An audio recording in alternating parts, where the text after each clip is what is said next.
흔들면서 노래를 부르기로 해서 그 명칭이 붙여졌습니다.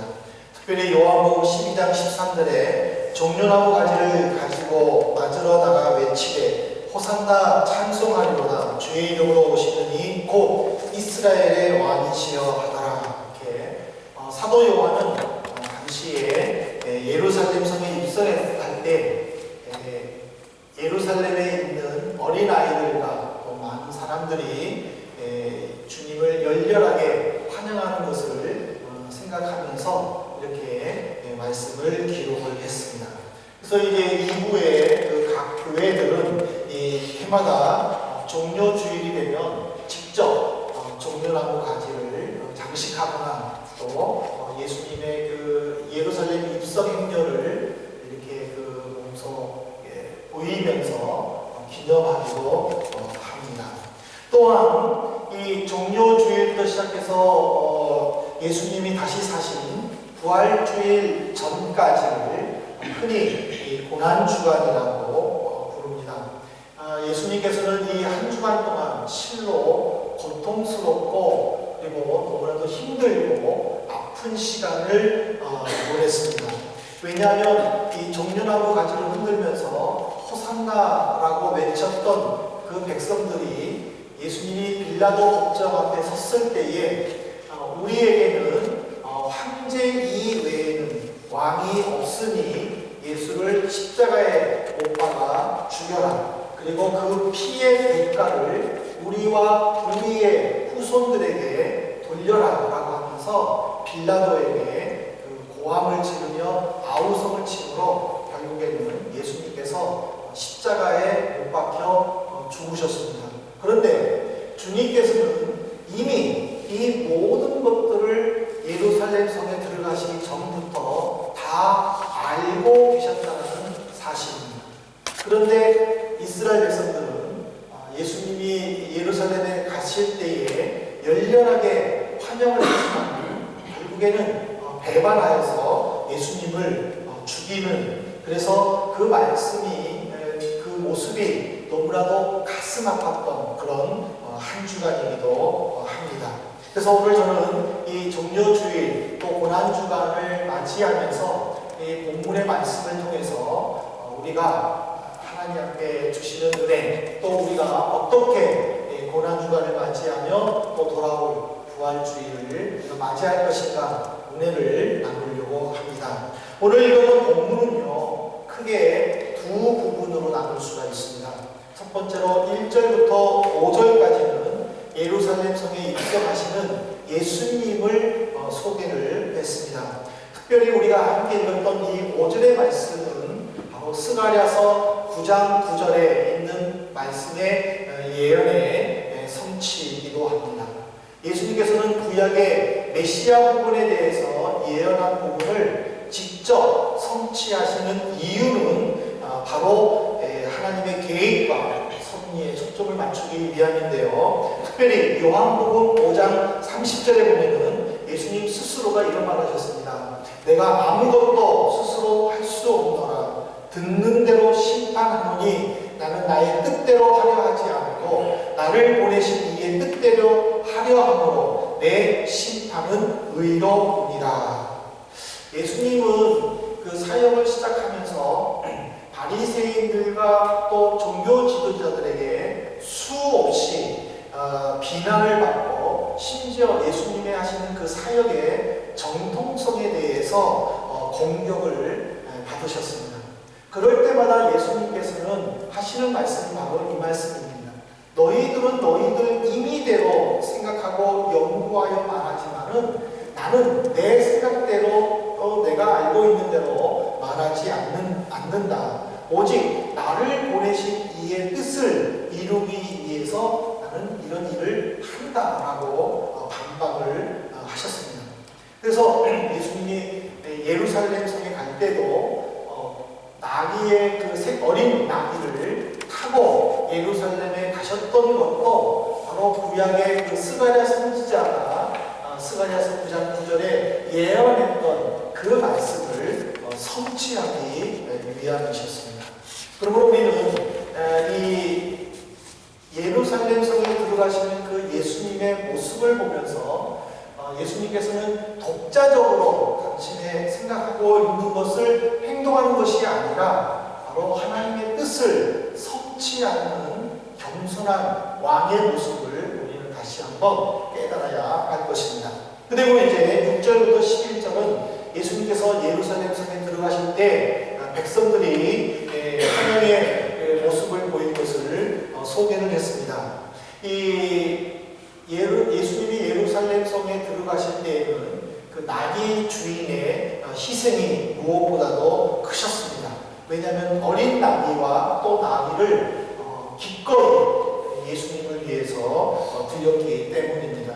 그리고 주변의 제자들을 비롯해서 주변에 있는 사람들은 자기의 옷을 벗거나 또는 나뭇가지의 잎을 흔들면서 마치 전쟁에서 승리하고 돌아온 왕과 또 그의 군사들을 맞이하는 모습을 이렇게 흉내내면서 이렇게 환호를 불렀는데 마태복음과 요한복음에는 이렇게 호산나라고 했지만은 누가복음 19장에 보면은 하늘에는 평강이요 가장 높은 곳에는 영광이로다라고 노래를 하면서 또 예수님을 맞이를 했습니다.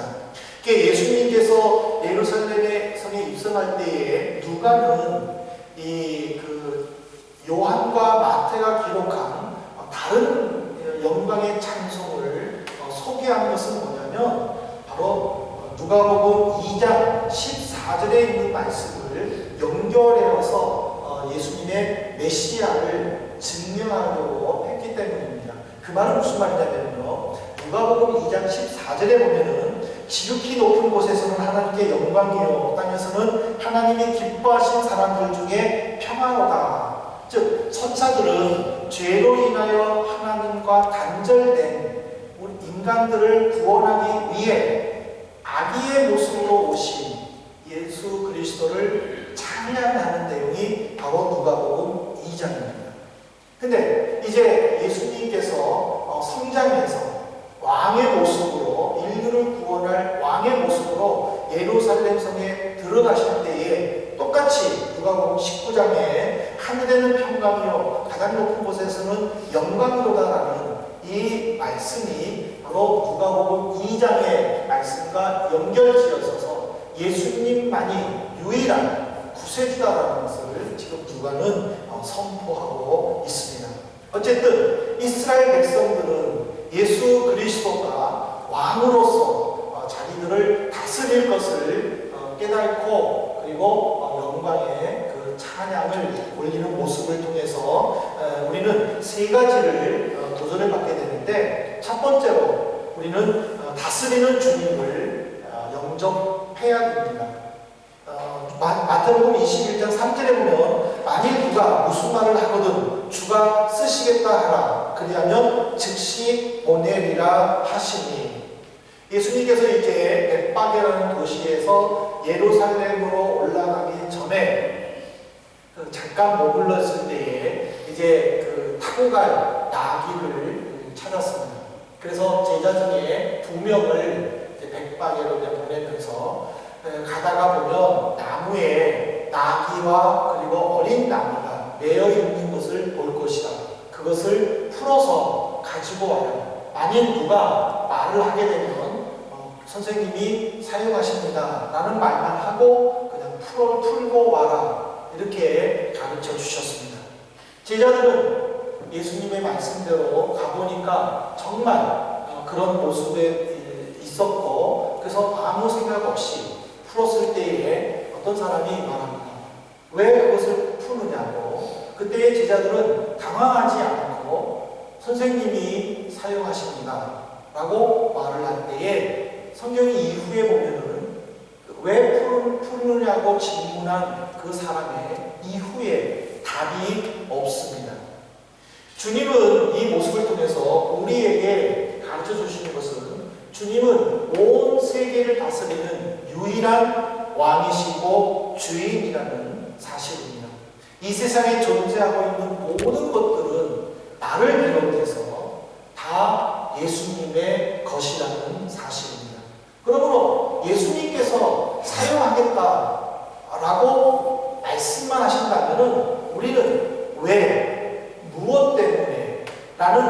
의문보다는 오직 아멘으로 순종해야 할 것을 이 말씀을 통해서 우리에게 가르쳐 주십니다.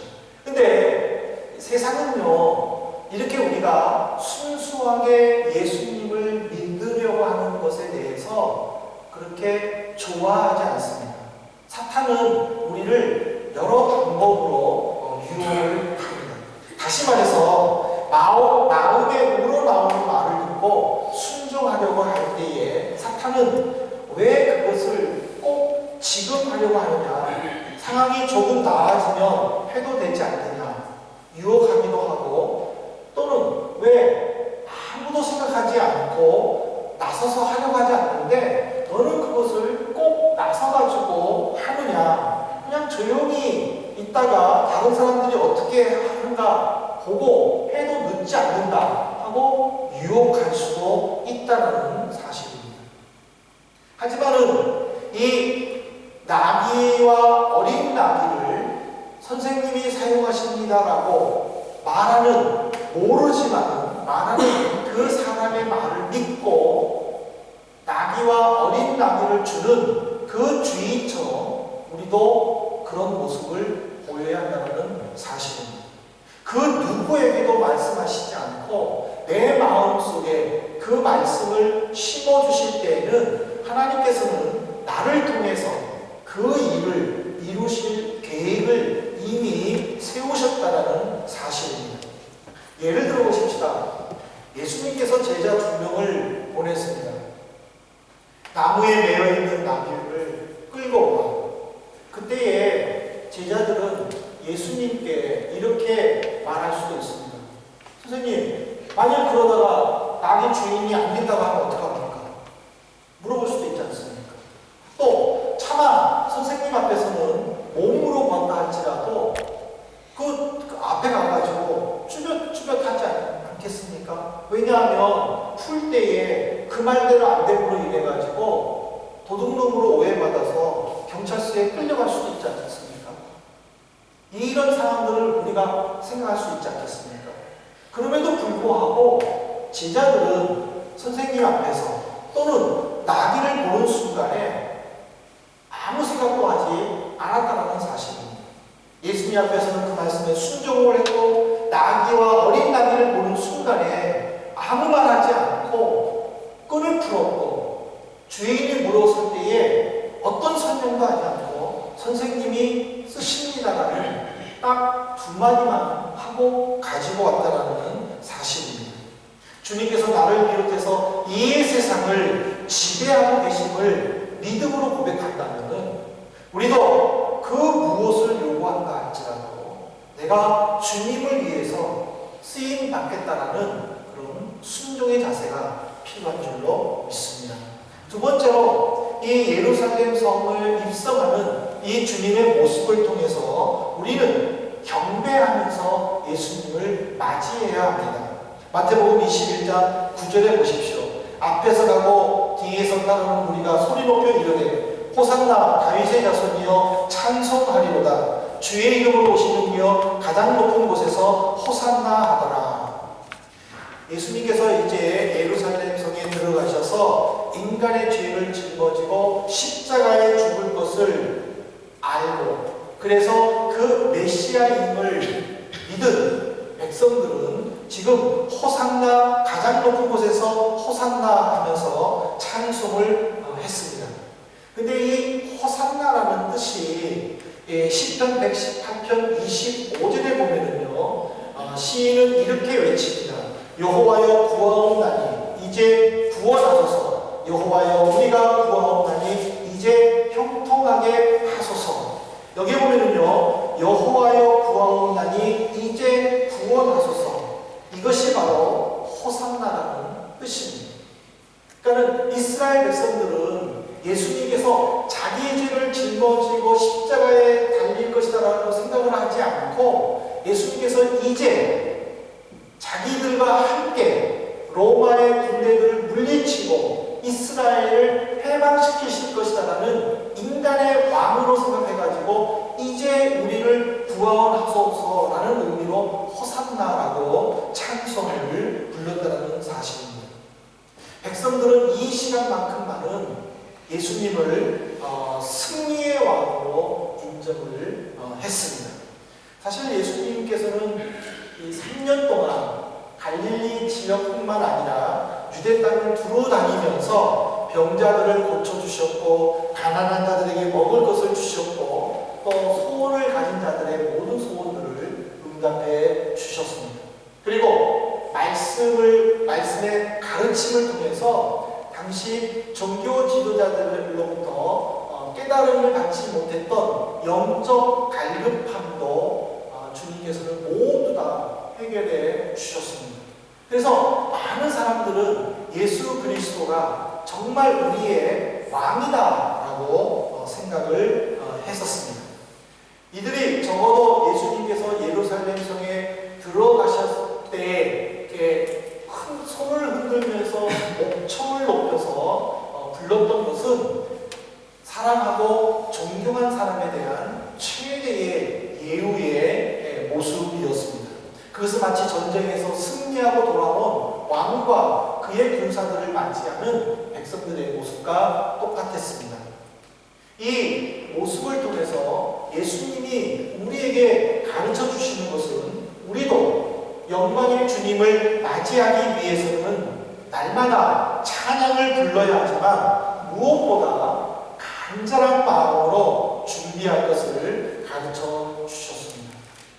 예수님은 우리가 경배해야 하는 유일한 분입니다.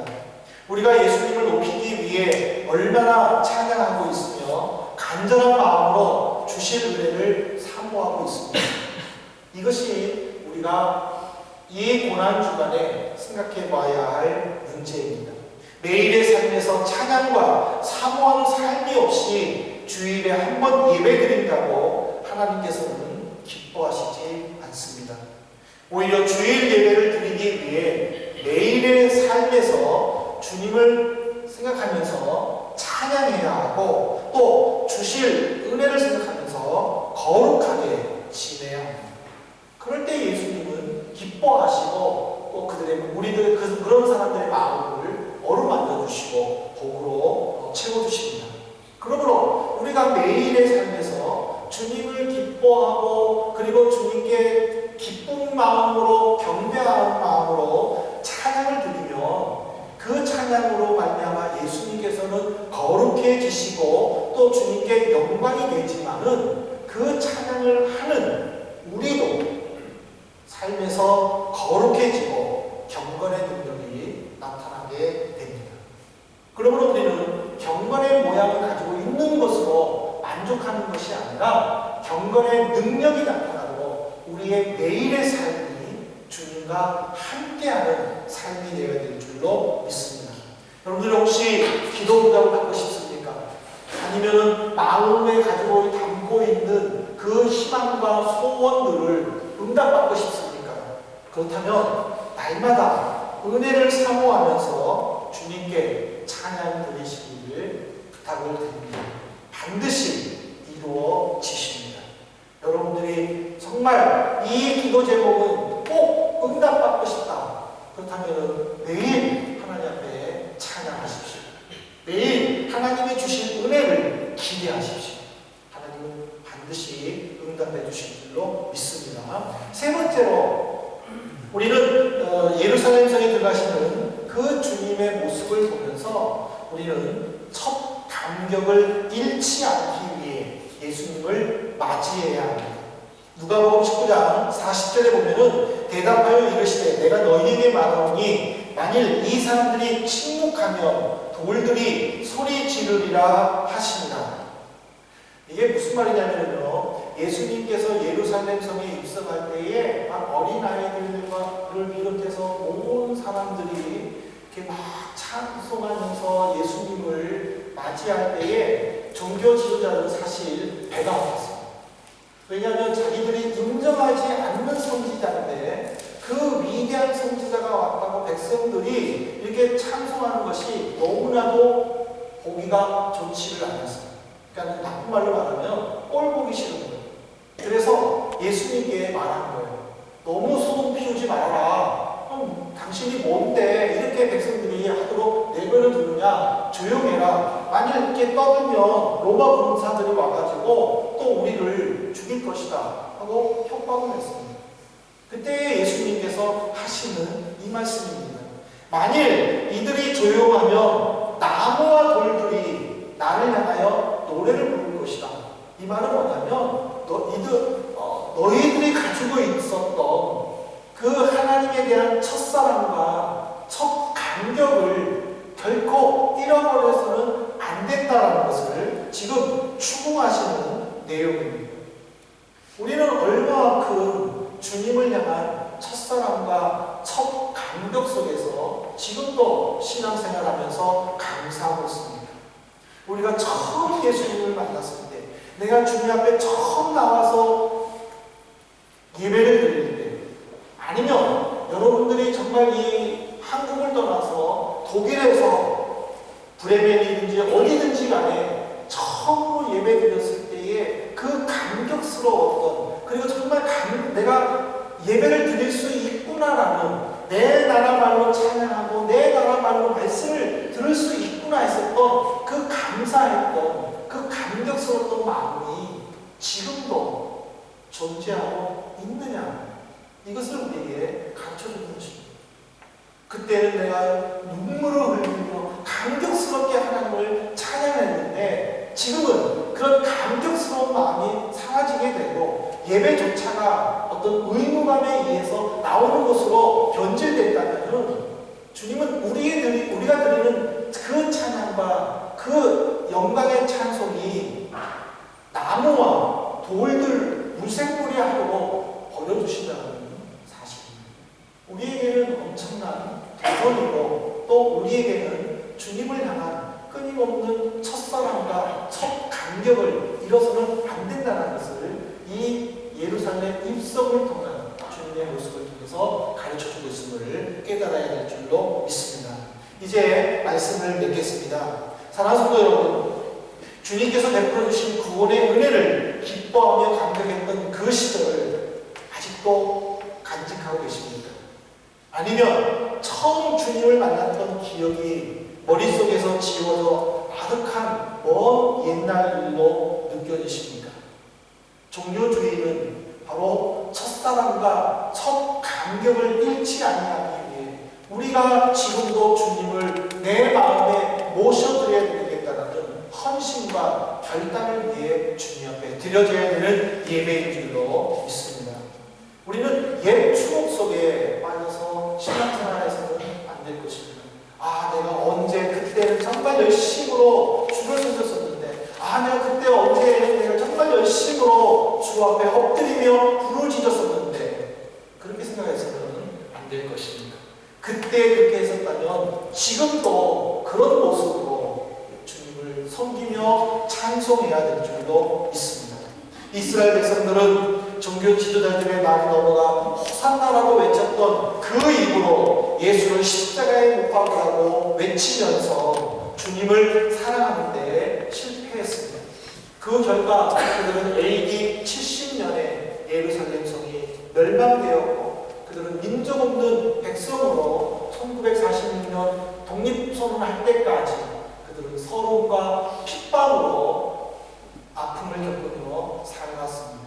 그것은 주님을 향한 첫사랑과 첫 감격을 잃어버렸기 때문입니다.